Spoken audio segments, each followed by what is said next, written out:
Hello and welcome. My name is Zafar Iqbal and you are watching the Mojo Story. Ahead of the all-important SCO Summit in Pakistan, where External Affairs Minister Jaishankar will be leading the Indian delegation, a big breaking story has come from Pakistan.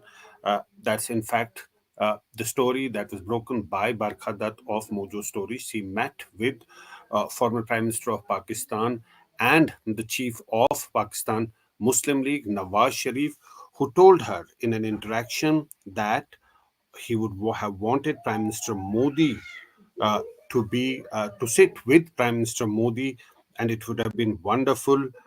So that is what he has said. Remember that India Pakistan have had a tense relation over the last few years, particularly after the abrogation of Article 370. Pakistan had reduced its diplomatic mission in that country, and there is hardly any official exchange that's happening between India and Pakistan at a time when Pakistan is riddled with many problems of economy and political instability.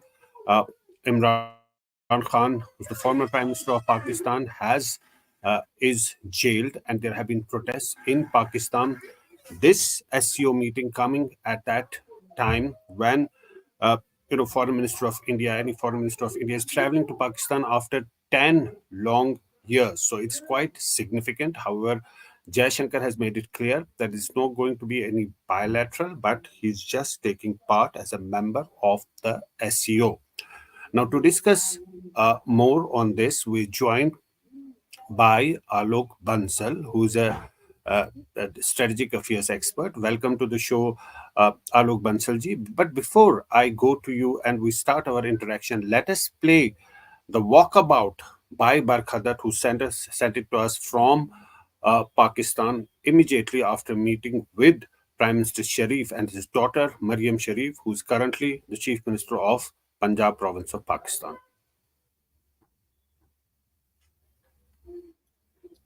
Lahore, we are at the Punjab Chief Minister's office. The Chief Minister, of course, is Maryam Nawaz Sharif, the daughter of former Pakistan Prime Minister Nawaz Sharif, whose brother is the present Prime Minister of Pakistan, Shehbaz Sharif. Now, we have a big exclusive here at the Mojo Story. I have just met with both Mr. Nawaz Sharif and Ms. Maryam Nawaz Sharif, and the statement I have from them is something that I think will be reflected on quite carefully and with interest in India, hours before Foreign Minister Jaishankar is scheduled to arrive here to attend the SCO Summit. Now, even though both countries have made it clear that this is not about a bilateral relationship. In fact, Mr. Jaishankar was categorical that he's not coming here to talk about India-Pakistan relations, and he is expected in his speech to talk about India's concerns on terrorism. The statement from Nawaz Sharif, made exclusively to me and the Mojo Story, is something that we need to share with a larger audience and is something that is significant. Nawaz Sharif says, I have always been a supporter of good relations with India. I hope that there is an opportunity to revive our relationship. It would have been a great thing if Prime Minister Modi had also attended the SCO Summit here in Pakistan. I do hope that he, being Prime Minister Modi, and us will have an opportunity to sit together in the not so distant future. This is a statement that Nawaz Sharif made to me in response to questions that I asked him in an interaction with him and his daughter, the Punjab Chief Minister here in Pakistan. And what is significant to note is this.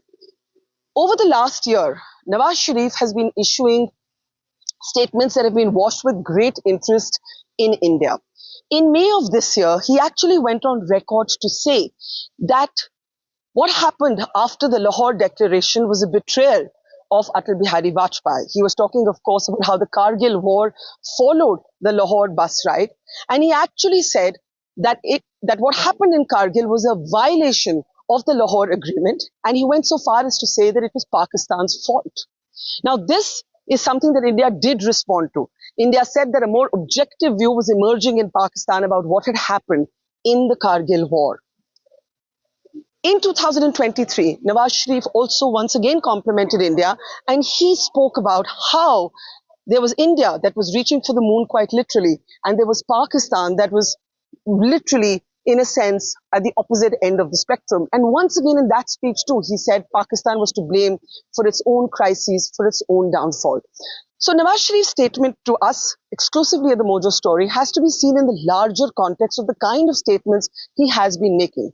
They're also very significant because remember, Pakistan's official stated position made by the previous government was that after the abrogation of 370 in Jammu and Kashmir, it would not resume dialogue till something changed on that front. Nawaz Sharif has not made a reference to that as being any sort of precondition. Instead, he's expressing the hope that he wished Prime Minister Modi was here, and he is through us in the media making this big exclusive comment saying that he looks forward to an opportunity to sit down directly with the Prime Minister in the not too distant future. Now, of course, in India, the concern remains one: terrorism, terrorism, terrorism. And as I said, Mr. Jaishankar is expected to focus on that in his speech. But here at the Punjab Chief Minister's residence, the fact that Nawaz Sharif has issued this statement hours before Jaishankar is to arrive for the SCO Summit is certainly not without significance and will be seen coupled with all of the other rather intriguing statements he's been making. We'll give you a sense of where we're standing. You can see the building behind me. This is the Punjab Chief Minister's office here in the city of Lahore. And with Anup Jha on the ground, this is Barkha Dutt for Mojo Story with this big exclusive statement from Nawaz Sharif.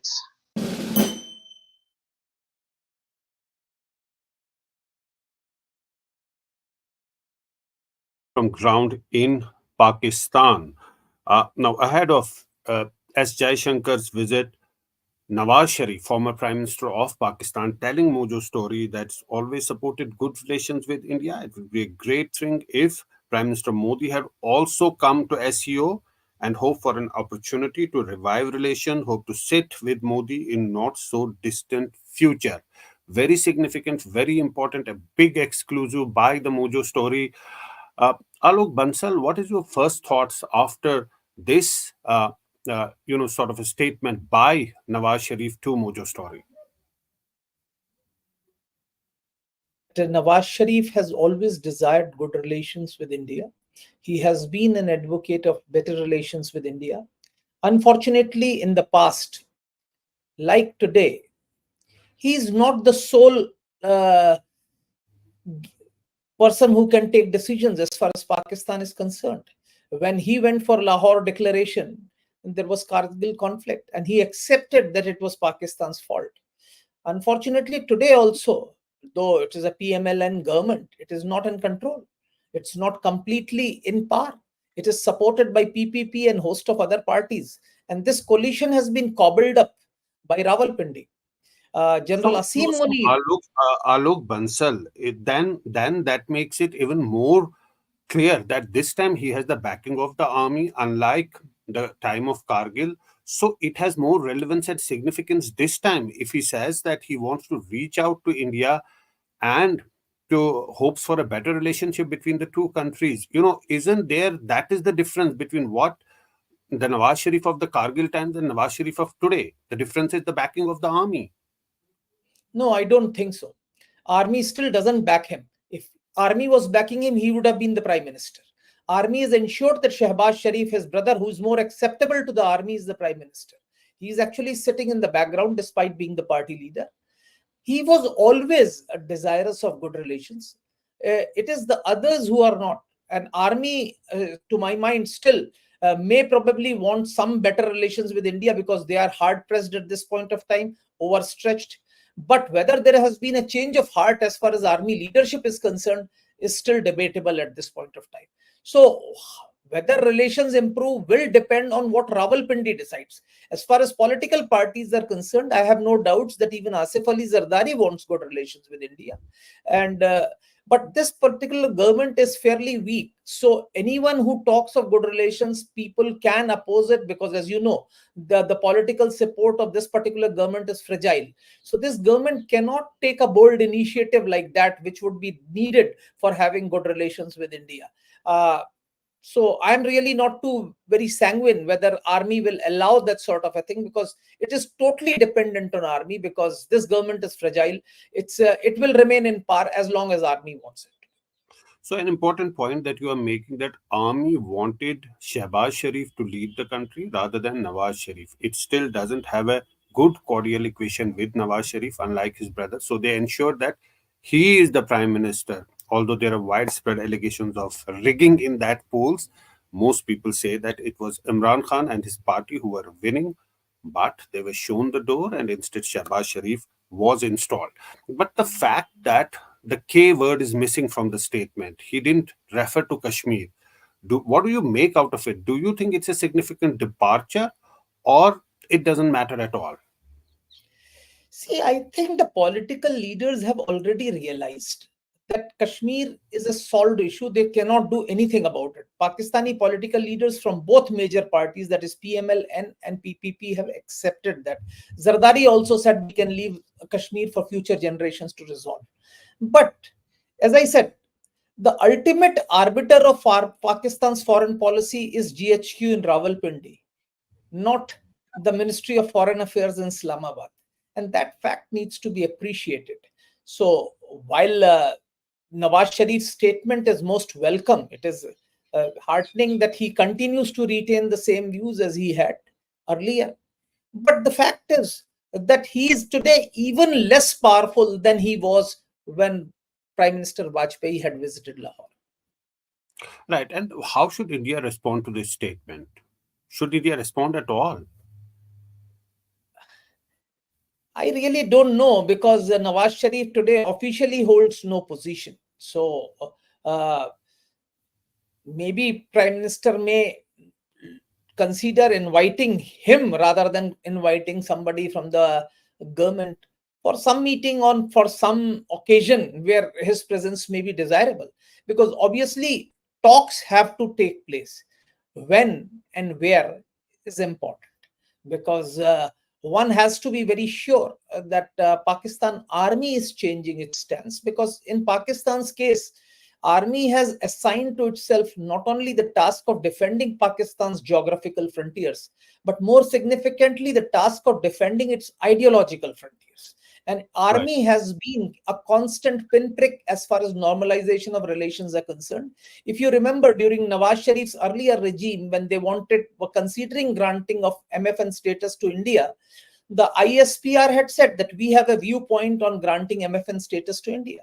So the problem in Pakistan is not the political leadership, it is the army. Although I must admit, at this point, when there is a fragile coalition and a very powerful opponent waiting in the wings who has the popular support and has been undemocratically deprived of his stake in the power, it will be very difficult for any political party to openly advocate good relations with Pakistan. But so good relations with India, I mean. But at the same time, please understand that anybody who is sensible in Pakistan realizes that the economic mess in which Pakistan finds itself can only be resolved if they have good relations with India. These doles from UAE, Saudi Arabia, China, or IMF is not going to permanently resolve Pakistan's problems. They'll run from one economic crisis to another. And you'll see they have tided over the problem today, but this is not going to go away. The only long term resolution of Pakistan's economic crisis is normalization of trade with India and an attempt to get into a South Asian preferential trade agreement, which could lead to SAFTA. Unfortunately, it was only in Islamabad where South Asian preferential trade agreement actually hit a stone wall and was derailed completely, because Pakistan continued to trade with India on a positive list rather than a negative list, as was mandated by under the terms of SAFTA. And that's where therein lies hangs a big tail as to how this process eventually derailed SARC completely. Well, that's an important point that you raised. In fact, you raised a wide variety of points. But coming specifically to the role of Pakistani army, you would also agree that over the last couple of years, Pakistani reputation of Pakistani image, the image of Pakistani army has also suffered a beating in that country. What's happened with Imran Khan, his party, his protests, he's jailed. Lots of people are alleging that all of this is orchestrated by the army. The curbing of the media, the free speech, the protests on the roads. Army is not definitely in the same place, same spot as it was, say, 5 years ago or 10 years ago.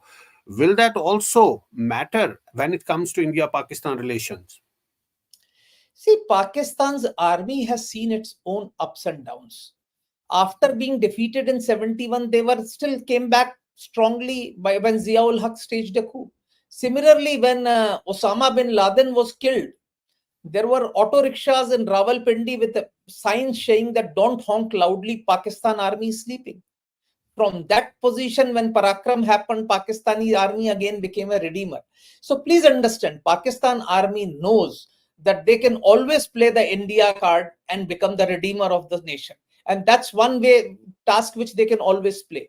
So that's an issue. Pakistan army has seen its downfalls many a times, but they have this big card. They would actually project a threat from India and become the redeemer.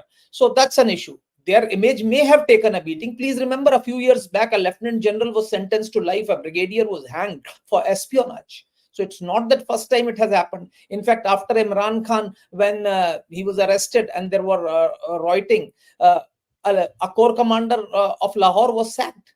Another Yeah. lieutenant general was sacked. So that shows that there has army has not been a monolith as it is projected to be. But at this point of time, the Army Chief General Asim Munir seems to be firmly in control.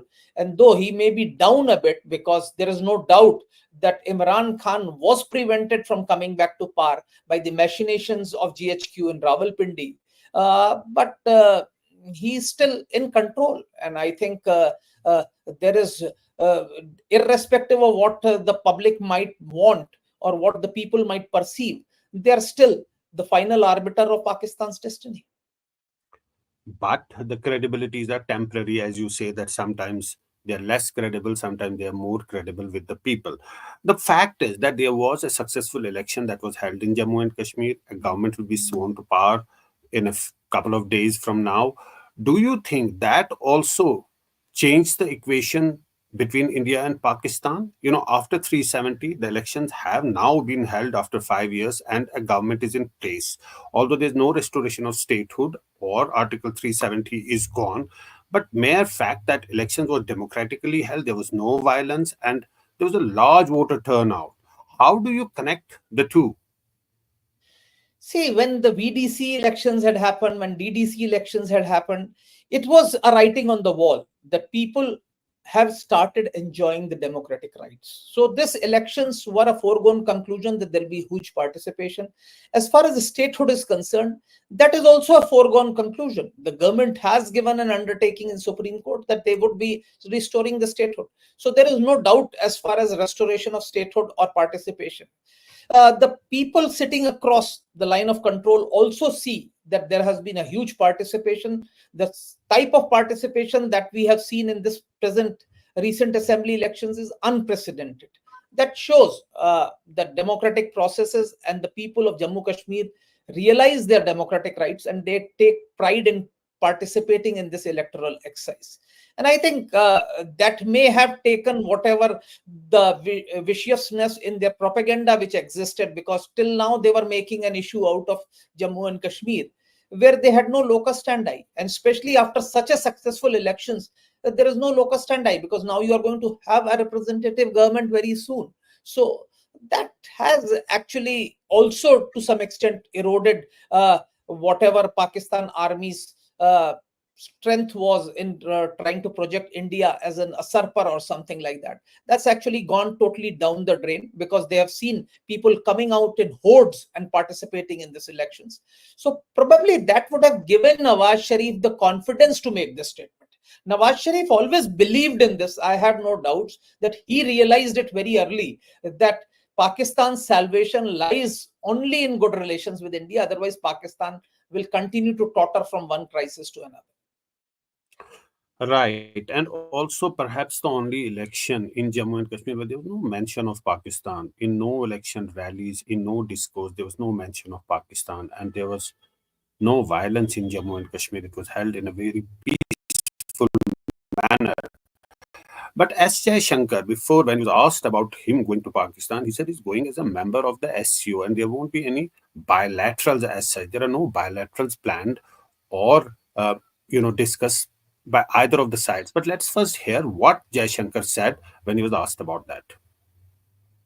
Normally, Prime Minister goes to the high level meeting, the heads of state, and one of us, it changes. Usually one of the ministers goes for the heads of government meeting. So that's in line with the tradition. It so happens that the meeting is taking place in Pakistan because, like us, they are a relatively recent member. So your question, I think, as I understood it, was, am I planning for it? Of course I'm planning for it. I mean, in my business, you plan for everything which you're going to do and for a lot of things which you're not going to do and which could happen also. I mean, you plan for that as well. I expect there would be a lot of media interest because the very nature of the relationship is such, and I think we'll deal with it. But I do want to say it will be for a multilateral event. I mean, I'm not going there to discuss India-Pakistan relations. I'm going there to be a good member of the SCO. But, since I'm a courteous and civil person, I will behave myself accordingly. Courteous and civil person, and I'll behave myself accordingly. Not going for a bilateral, but it's an SCO summit, so he's going there.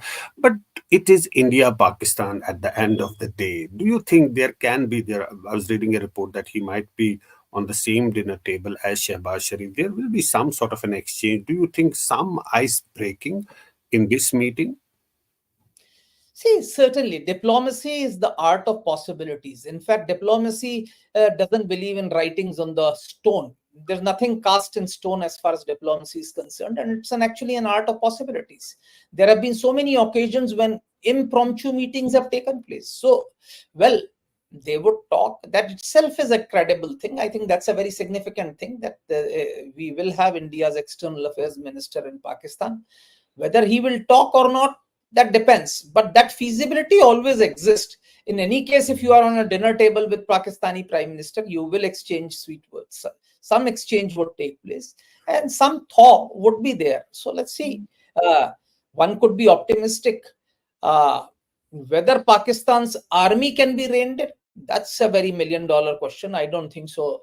That has an answer till now. Because unless, of course, you can rein in Pakistan's military, I really don't know whether something will come out of talking to the political leadership. Right. In the context of the last meeting when Bilawal Bhutto Zardari came to India and the statements that he made were very hostile. He, in fact, gave some press interviews also, if you remember. That's the visual on the screen. So what do you expect this time around with India's foreign minister going to Pakistan? See, I don't think so. India's foreign minister is far more mature and far more diplomatic. And as he said, since I'm going there, I'll be nice. So that's what is the thing. Unless, of course, somebody grills him or questions him, or Pakistan chooses this occasion to make some issues out of about subjects which they should not be. Unless, of course, they raise some bilateral issues or some journalists in some press conference, etc., grill him on some inconvenient issues. I don't think so. He would be as immature as Bilawal was to make statements like that. Right. And as he was saying that there'll be a lot of media interest in this meeting, like always in India, Pakistan. Such exchange has been in the past and is now. Mojo Story is reporting from the ground in Pakistan. Barkha Dutt has met and spoken to Nawaz Sharif and Maryam Nawaz. Of course, it's Shehbaz Sharif who's leading the government, but Nawaz Sharif is the sort of the main leader of PMLN. He's the elder brother of Shehbaz Sharif, has led the country many times in the past. There was an exchange and a statement that was given out by Nawaz Sharif. In fact, he said that he would have wanted Prime Minister Modi also to visit. Let's once again hear that statement and that report that was filed by Barkha Dutt from Pakistan.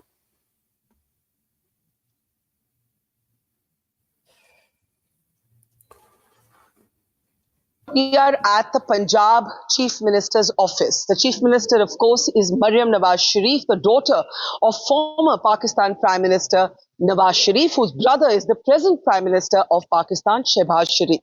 Now, we have a big exclusive here at the Mojo Story. I have just met with both Mr. Nawaz Sharif and Ms. Maryam Nawaz Sharif, and the statement I have from them is something that I think will be reflected on quite carefully and with interest in India. Hours before Foreign Minister Jaishankar is scheduled to arrive here to attend the SCO Summit.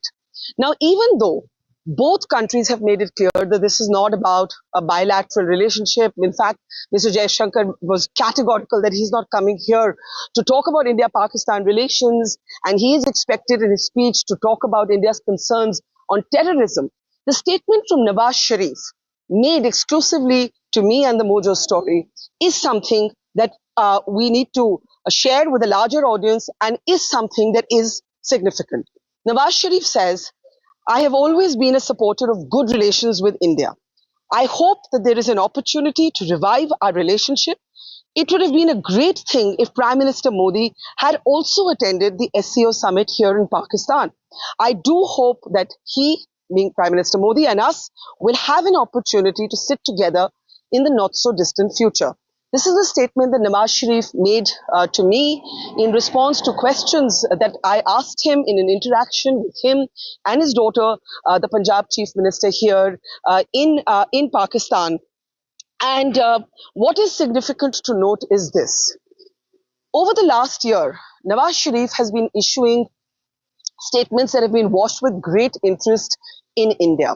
In May of this year, he actually went on record to say that what happened after the Lahore Declaration was a betrayal of Atal Bihari Vajpayee. He was talking, of course, about how the Kargil war followed the Lahore bus ride.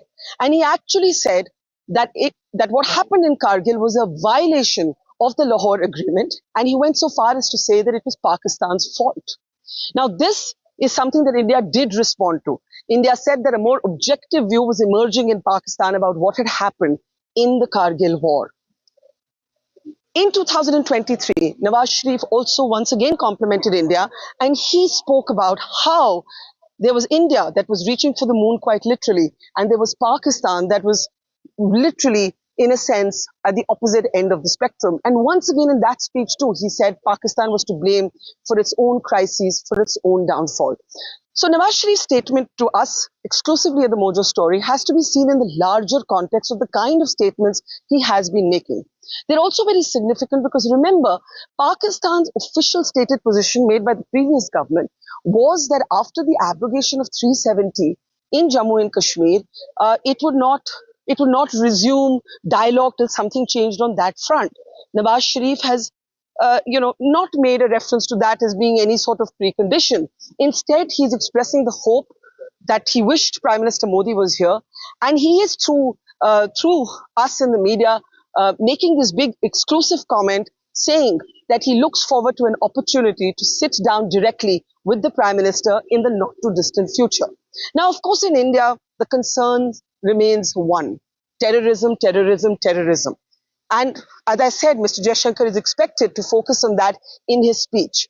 But here at the Punjab Chief Minister's residence, the fact that Nawaz Sharif has issued this statement hours before Jaishankar is to arrive for the SCO Summit is certainly not without significance and will be seen coupled with all of the other rather intriguing statements he's been making.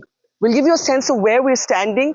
You can see the building behind me. This is the Punjab Chief Minister's office here in the city of Lahore, and with Anup Jha on the ground, this is Barkha Dutt for Mojo Story with this big exclusive statement from Nawaz Sharif.